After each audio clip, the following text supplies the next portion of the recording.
qizimga sovchi qo'yishni ko'rsatib qo'yaman, yalang'oyoq. Qani o'sha Jahon deganim. Opa, tinchlik, nima xizmat? Qani o'sha kattalaring, qani Jahon deganim. Sho'rtala.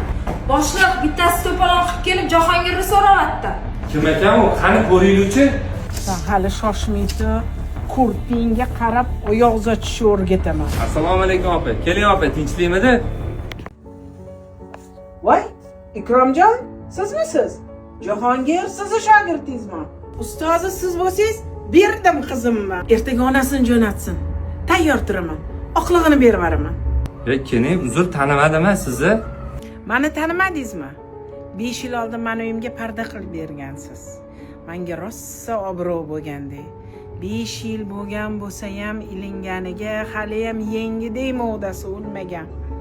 Matolarning sifati baland, tikuvchilaringizning qo'li gul ekan. Demak, sizni shogirdlaringiz ham halol insonlar. Keling, shunaqa demaysizmi? Kayfiyatimni ko'tarib yubordingiz-ku.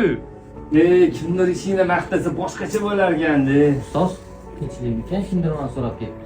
Bu yog'iga to'y endi ukajonim. Ukajonim ishingni pishitib qo'ydim. Endi bu yog'iga to'y, uyingdagilarni bemalol yuborib, shundoq borishinglarga oqilinglarni berib yuborishadi.